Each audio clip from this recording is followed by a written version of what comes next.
Good morning. We are so grateful to have you with us this morning. If you're online, we welcome you. For those of you who are on site, we welcome you. And for both groups, we invite you to join us in this mission of learning to live a life of love. If you do live in this local area, please join us on site. We would love to see you face to face. And if online is still your best option, please know that we have a host of resources available to you. Our services are archived on the Facebook page, and you can watch them, share them from that page. The sermons are archived on our website. We have class content that's archived on the website, and you can find Embrace, our weekly communication tool, on the website as well. We do invite you to consider being a financial partner with us. Your gifts help sustain the great ministry that's going on here. And on the slide that you see right now, there are 4 ways that you can participate financially. We hope that even this day, you'll take advantage of any one of those 4. In Daniel 4 and 5, the book highlights a sin in a way that might make it easy for us to dismiss. The sin is pride, and the chapters call for humility. Now, when pride shows up in the book, in chapters 4 and 5, it shows up in the hearts of the people in this book who have the greatest possessions, the greatest positions, the greatest power in the story, the kings. And because of this, we might leave feeling like, well, pride is probably only a problem for those who have the greatest possessions or the greatest positions or the greatest power. And we might dismiss humility as something that's only needed by those with great power and positions as well. But these 2 chapters in the book of Daniel actually provide us an opportunity to consider the way in which pride may be a problem for every one of us, and they provide us the opportunity to consider why humility may need to be developed in every one of us. So we find pride described in the heart of the king in Daniel chapter 4. King Nebuchadnezzar has a dream. And once again, the king can't interpret what the dream was all about. So he reaches out to the wisest people in his court, the magicians, the astrologers, and others, including Daniel. And no one can make sense of the dream except Daniel. In the dream, the king sees a large tree which has reached a great height, and its branches and leaves and fruit nourish all the peoples and animals of the earth. Daniel tells King Nebuchadnezzar that he is that great tree. He and the kingdom of Babylon have reached such great heights that they impact the lives of countless people across the earth. But then, in the dream, a messenger or an angel from heaven appears, and that tree is chopped down, leaving only the stump. And Daniel tells King Nebuchadnezzar that because of his pride, God is about to chop down that king, chop down that kingdom. In fact, King Nebuchadnezzar will go mad and live like an animal in the wild. And his sanity and his throne will only be restored when he acknowledges the sovereignty of God. 12 months later, that dream becomes reality. King Nebuchadnezzar is on the roof of his palace, looking over the vast Babylonian empire. And he says in chapter 4, verse 30, "Is not this great Babylon, which I have built by my mighty power as a royal residence and for the glory of my majesty?" Immediately, the king goes mad. He begins to live like an animal in the wild, and his sanity and his throne are only restored when he acknowledges the sovereignty of God. The king is prideful, and God humbles the king. We see those themes throughout Daniel chapter 4, beginning verse 25. The Most High rules the kingdom of men and gives it to whom he will, and as it was commanded to leave the stump of the roots of the tree, your kingdom shall be confirmed for you from the time that you know that heaven rules. Verse 32. Until you know that the Most High rules the kingdom of men and gives it to whom he will. Verse 37. Now I, Nebuchadnezzar, praise and extol and honor the King of heaven, for all his works are right and his ways are just, and those who walk in pride he is able to humble. Daniel chapter 5 tells a similar story. King Belshazzar, the son of Nebuchadnezzar, throws a great feast. And during this feast, he takes cups, sacred cups, that had been stolen from the temple in Jerusalem by the Babylonians, and he fills them with wine. And then as the guests drink the wine from the sacred Jewish vessels, they praise the gods of the Babylonians. Well, in the midst of this hubris, a hand appears and writes words in the plaster wall of the palace. And the king can't make sense of what's been written there, so he too calls the wisest people in his courts, his magicians and astrologers, and then at the prompting of his queen, he even calls Daniel. Daniel alone is able to make sense of the words on the wall. 4 words, many tekel parson. Daniel explains that the first 2 words, the same word repeated, mean numbered. God has numbered the days of this prideful king. Daniel explains that the next word means weighed. God has weighed this king in the balances and found him wanting. Daniel explains that the final word means divided. God will divide this king and his kingdom. And that very night, those words become reality. The king is prideful. God humbles the king. We hear that in these verses of Daniel chapter 5, beginning in verse 21. The Most High God rules the kingdom of mankind and sets it over whom he will. And you, his son Belshazzar, have not humbled your heart, though you knew all this, but you have lifted up yourself against the Lord of heaven. And the vessels of his house have been brought in before you and your lords, your wives, and your concubines have drunk wine from them. And you have praised the gods of silver and gold, of bronze, iron, wood, and stone, which do not see or hear or know, but the God in whose hand is your breath, and whose are all your ways, you have not honored. King Nebuchadnezzar and King Belshazzar display pride. They need humility. It's likely that Daniel and his readers were comforted by this. The 2 main figures in these stories had the greatest power and position in that time.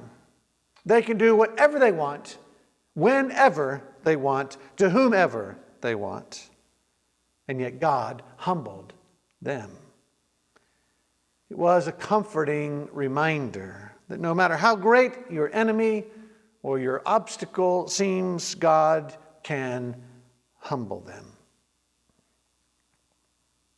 I bet some of us this morning need that comfort.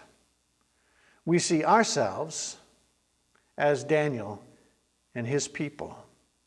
We too face powers far greater than our own.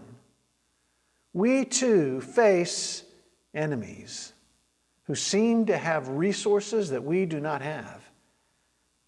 We too need to know that God can still humble the proud. God can still bring down those who seem like they will never be brought down.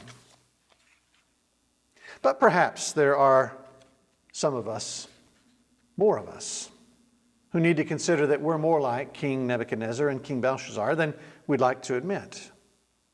For example, here at Stanford, we finished a few weeks ago, a Wednesday night series on the 7 deadly sins. Some of the earliest Christians like to describe sin as a tree, and that tree would grow the very worst fruits in our lives. And they said that pride is the root of that tree. Pride, thinking too much of ourselves, is the root that grows every sinful fruit.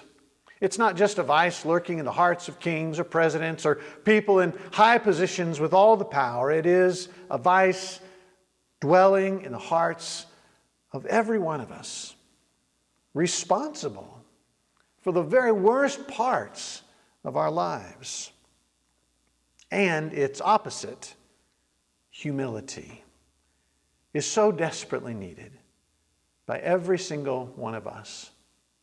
I want to close by sharing 4 forms of humility which may be particularly needed in our world today. First, the humility of sinfulness. We could summarize it this way: I will not make too much of my sin, especially when it feels greater than that of others. I too am a person of virtue, not just vice. I will not define myself by my worst moments. If pride means making too much of ourselves, then the fight for humility has to be brought all the way down to the area of self-hatred and self-shame. Simply put, it is prideful to believe that our worst weaknesses, our most sensational sins, define us. That is making too much of ourselves, at least our worst selves, and not making enough of God and His capacity for renewal and redemption. Humility counteracts this by allowing us to see our failures and ourselves and God in perspective. God is not obsessively preoccupied with your sin. Neither are the majority of people around you, and neither, therefore, should you. Consider making a statement like this, part of your weekly or daily routine. I will not make too much of my sin, especially when it feels greater than that of others. I too am a person of virtue, not just vice. I will not define myself by my worst moments. A second form of humility is one that we might call humility of holiness. We could summarize it in this way: I will not make too much of my morality, especially when I feel it is better than that of others. I too am a person of vice, not just virtue. I will not define others by their faults or remain blind to my own. I recently spoke with a woman who had grown up in a particular Christian denomination, and there was very little that was good about her experience in that denomination because, she said, they spent so much time identifying the sins of other people and judging the sins of other people. And too often that's what the church is known for. We've acted as the moral police for a world that doesn't want our policing. Humility of holiness. A sober assessment of our own sins. A sober assessment of the limits of our own morality is what will allow us to more lovingly engage the world around us. In the 4th and 5th centuries after the death of Jesus, Christian men and women began to make their homes in the desert of Egypt. They eventually became known as the Desert Fathers and Mothers. One of them was named Abba Moses. As an Ethiopian, he was a person of color. He was known in some circles as Black Moses. Enslaved when he was a youth, as an adult he found the Desert Fathers and Mothers and took up the monastic life. There's a story from the 5th century in which Abba Moses is called on to judge a fellow monk for some crime. Moses is invited onto the panel of judges who will condemn this fellow monk. Moses refuses. Another messenger is sent begging Abba Moses to take up his place in the council of judges. Abba Moses agrees. But as he walks to the council, he carries a leaky jug of water. When he arrives, he has the leaky jug of water on his back, the water leaking behind him onto the sand behind him. Abba Moses moves into the council and simply says this: "My sins run out behind me, and I do not see them. And yet today, I am coming to judge the errors of another." His living parable silenced the council, and the brother was released. Consider making this part of your daily routine or weekly routine. I will not make too much of my morality, especially when I feel it's better than others. I too am a person of vice, not just virtue. I will not define others by their faults or remain blind to my own. A third kind of humility we might call the humility of expertise. We might summarize it in this way: I will not make too much of my knowledge, especially when I feel it's more accurate than that of others. What I don't know will always remain greater than what I think I do know. I will not assume I know more or better. Somehow, some of us have come to believe that to be a Christian means to be able to speak definitively on every topic of life and God. Some streams of Christianity, including our own stream, have tended to believe that every theological question can be simply and definitively answered. And yet, while we may indeed believe in objective truth, we have to acknowledge our inability to see that truth, even as Christians. The world would benefit from Christians and churches who are willing to engage in deep and rich conversations, bringing the knowledge that we do have, while also striving to learn from the knowledge that others have. Bringing a confessional stance that says, I don't know, I'm not sure about that. I haven't figured that one all out. The reality is that God and the Scriptures are so vast. There's no way any one of us or any one of our churches or any one of our denominations has fully figured it all out.